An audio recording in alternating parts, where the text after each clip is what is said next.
Ini menurut gua cukup unik ya. Pertama karena memang Manchester United dan Real Sociedad ini di Eropa tidak sering bertemu ya. Kalau gua lihat tercatat sih ketemu itu sekali, itu tahun 2013 ya, di Piala Champion, di di penyisian grup. Waktu itu pelatihnya masih David Moyes ya. Pertandingan sendiri 1-0 Manchester United menang di Old Trafford, dan 0-0 ketika bertandang ke kandang Real Sociedad ya. 1-0 pun juga itu gol dicetak oleh bunuh diri pemain lawan ya.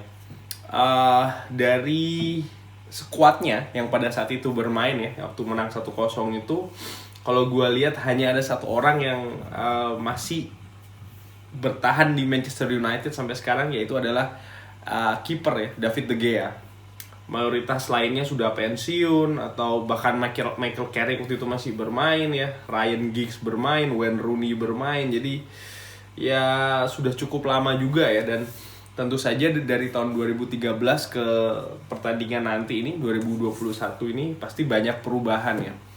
Tentu saja yang paling mencolok bagi Real Sociedad ini adalah sekarang mereka ini diperkuat oleh Adnan Januzaj. Adnan Januzaj sendiri ini merupakan prodigi ya di akhir zamannya Sir Alex Ferguson, lalu sempat sering juga diandalkan oleh David Moyes. Cuman ketika Louis van Gaal datang, ya dia tidak masuk skema ya, dianggap tidak cocok oleh Louis van Gaal, dan dijual ke Real Sociedad ya. Dalam perjalanannya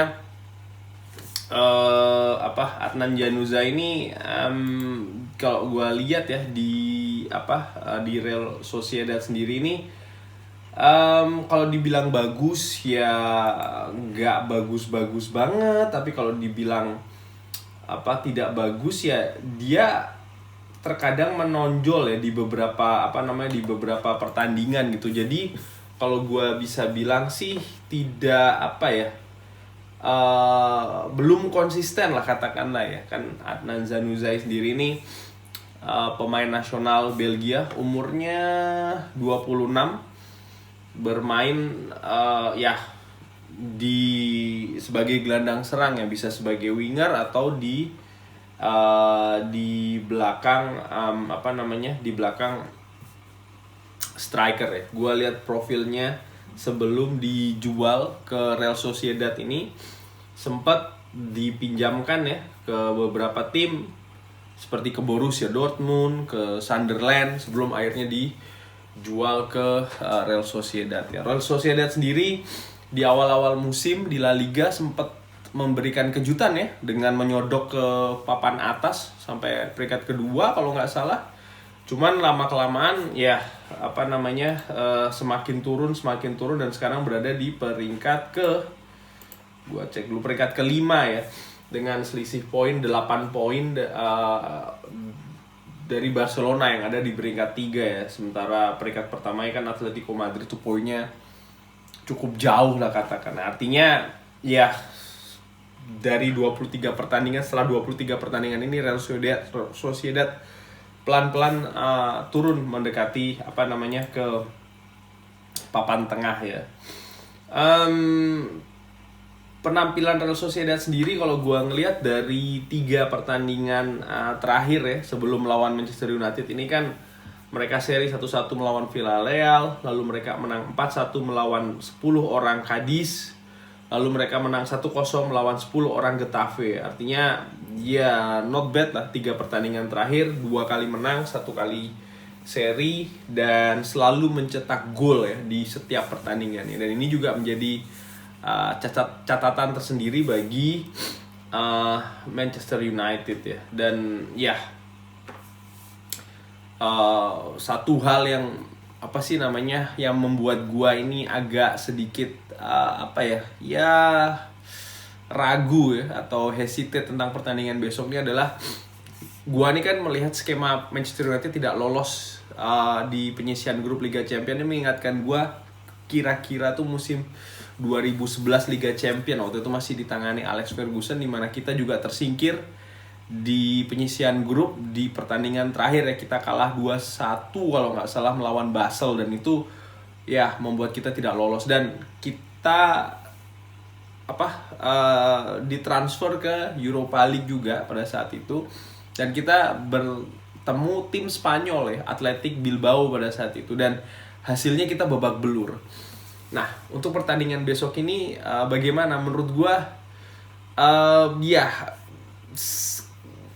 ini sih ada kayak apa sih, demotivasi mungkin ya dari pemain ini yang gua takutkan sih dari pertandingan besok ini ya.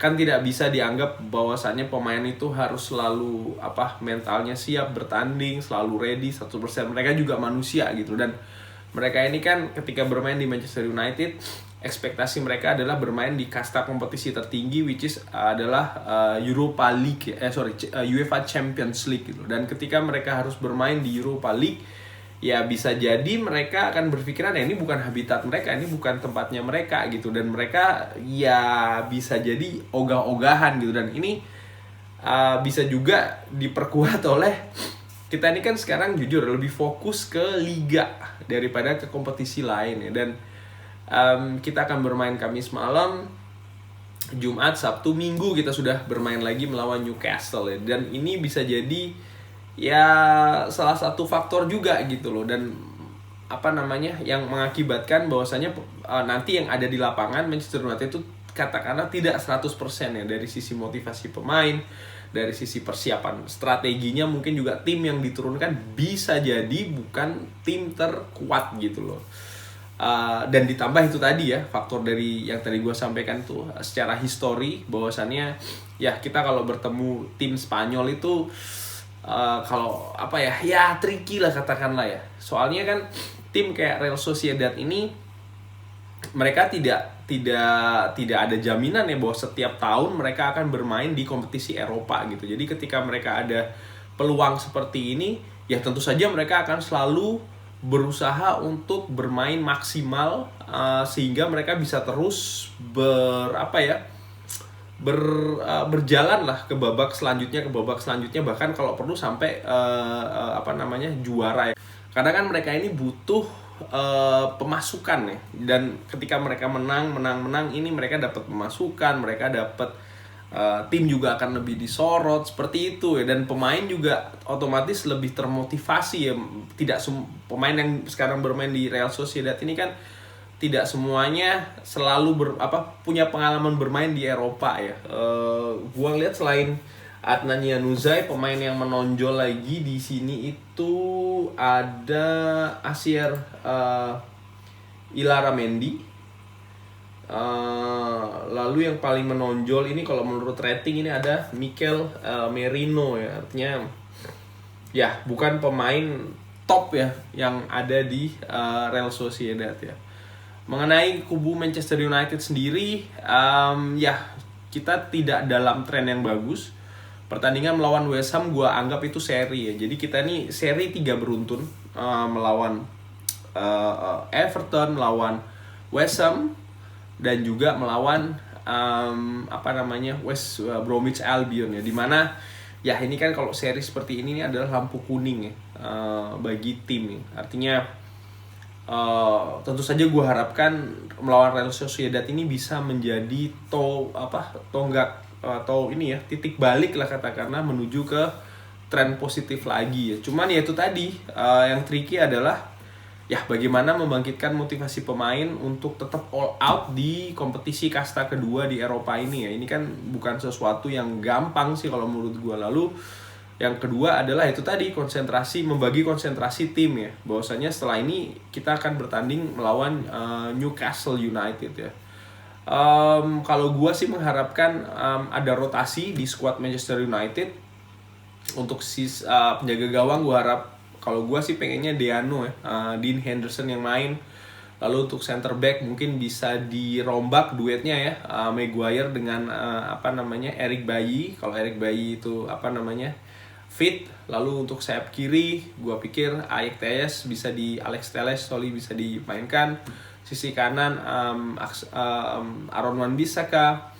Lalu mungkin kali ini kita bisa bermain dengan diamond ya. Jadi Matic sebagai gelandang jangkarnya, lalu gelandang sentralnya ada 2. Mungkin bisa ditempatkan sebelah kiri itu Donny van de Beek. Lalu di kanannya mungkin bisa dikasih Scott McTominay ya.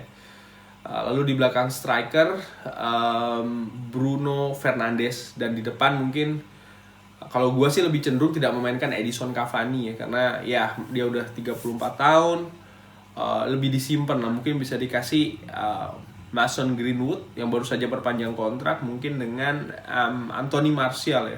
Khusus untuk Anthony Martial ini kan musim lalu dia skor banyak, musim ini dia seret gol. Kalau gue pikir sih pertandingan seperti ini yang melawan Real Sociedad harusnya dia diberi kesempatan untuk tampil, karena ya again ya, semua tahu lah kita bukan prioritas bukan ada di Europa League, jadi kita bisa kasih dia kesempatan dengan pressure yang lebih rendah supaya dia mampu bermain lepas dan menemukan permainan terbaiknya kurang lebih ya. Untuk Bruno Fernandes sendiri sih gue sebenarnya berharap kalaupun dimainkan jangan sampai full ya hemat tenaga sih. Cuman ya belakangan ini kan kalau kita lihat sering sekali Ole maupun Bruno Fernandes yang tadinya kita pikir akan disimpan ternyata diforsir juga ya, dikasih waktu penuh bahkan ya di pertandingan-pertandingan yang tadinya kita pikir bisa lah untuk disimpan ya. Real Sociedad ya berada di peringkat ke-5 di La Liga, kebobolan 20 gol so far. Ya termasuk yang oke sih pertahanannya, penyerangannya nih yang agak sedikit seret ya kalau dibandingin dengan tim lain. Cuman again itu kan di domestik La Liga ya. Sebelum kita sudahi ya, jadi pertandingan selanjutnya itu Minggu malam waktu Belanda yang melawan Newcastle United di Old Trafford ya. Sementara Real Sociedad akan menghadapi Deportivo Alaves ya. Again, trennya kalau kita ngelihat dari 3 pertandingan terakhir sih Real Sociedad lebih unggul. Secara sejarah kalau kita menghadapi tim Spanyol di Europa League dari yang gua alami ya, kurang begitu bagus hasilnya biasanya. Cuman gua nggak tahu yang besok ini. Lalu ya itu tadi sih, ada kemungkinan demotivasi pemain, lalu mungkin ada juga rotasi dari Ole ya, dan ya faktor-faktor ini yang membuat gua memperkirakan mungkin hasilnya mungkin alot gitu loh, agak susah ditebak gitu ya. Kita kan tidak tahu kalau seandainya mereka bisa bermain dengan motivasi yang bagus, strategi yang pas, Sociedad mungkin pas kena sialnya, ya mungkin kita bisa menang. Tapi kalaupun tidak, nah ini dia gitu ya, Sociedad bermain lebih motivasi lebih tinggi, kita bermain dengan bukan squad terkuat. Anything could happen menurut gua, walaupun di atas kertas atau di di atas kertas lah katakanlah kita diunggulkan, tapi gua melihat match ini literally 50-50 untuk kedua tim ya. Tapi ya lagi-lagi itu analisa ringan amatiran ala gua ya.